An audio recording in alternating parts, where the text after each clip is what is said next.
All right, let's go to safety first with Brian Germain.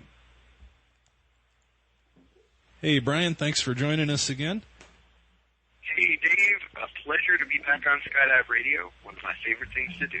Let's see. Today, for safety first, we have a listener that posted a question in the forums about, let's see. I think the subject is the flare, get it right or recover it right. And he wants to know some of the differences in flaring different types of canopies, like, say, old F-111 canopies versus newer high-performance canopies, and also how things like wing loading and different winds can affect the flare. Well, that is what they call in the law business a compound question. So I'll do my best, but I think we're probably going to have to come back to some of this in a longer segment. Okay. There is such a diversity in parachute types out there, and the way that they should be flared does vary.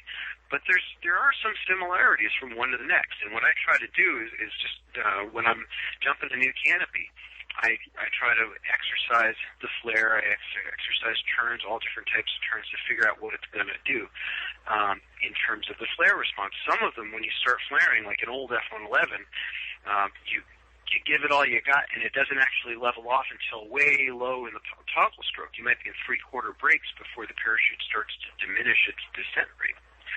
So if that's the case, sometimes you have to flare a little bit higher on those.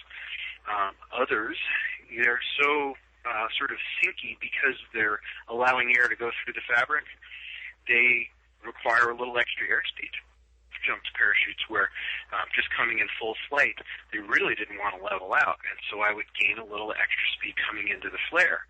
Now, that's not appropriate for everybody. If you've got 10 jumps and you're on a ragged-out F-111, the best thing you can do is flare as perfectly as you possibly can and expect that you're going to have to roll. Rolling is fine. It's to me, the stand-up landing is not the definition of a good landing. To me, a good landing is one that doesn't have impact forces on my body, that I can get up and walk away, and there's no decreased possibility of me being an old skydiver. I don't want to do long-term damage to my body. So standing up the landing, where I have to work hard to stand up, I probably would have been better off just rolling it out anyway. So that all being said, it's true that some parachutes respond really well to the flare. And you may find that if you have full speed, you only have to bring the toggles down to your ears to put it in level flight, especially if the brakes are on the short side. So I think the main thing is to notice what's happening as it's happening, to respond to it, moment to moment.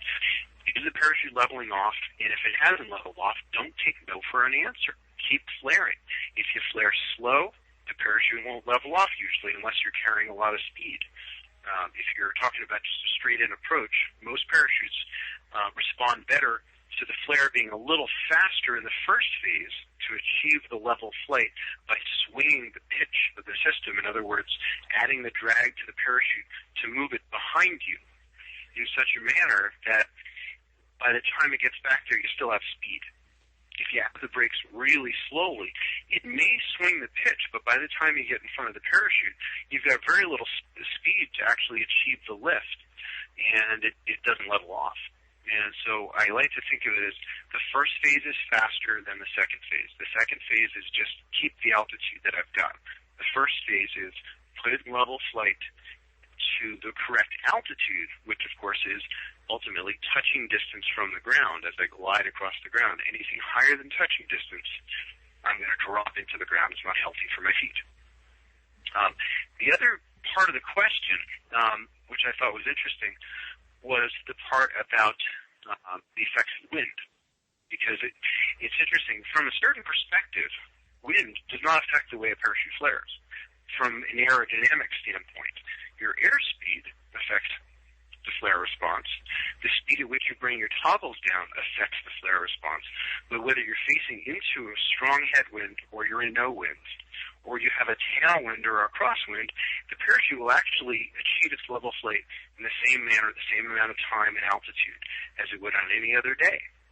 However, when I face into a headwind, what I need to do is two things. I need to level off, in other words, cease my descent, and I need to cease my forward motion to the best of my ability, or more accurately, the best of my parachute's ability. If the parachute is facing into a 10-mile-an-hour headwind, I have to reduce my airspeed to 10 miles an hour as I level off.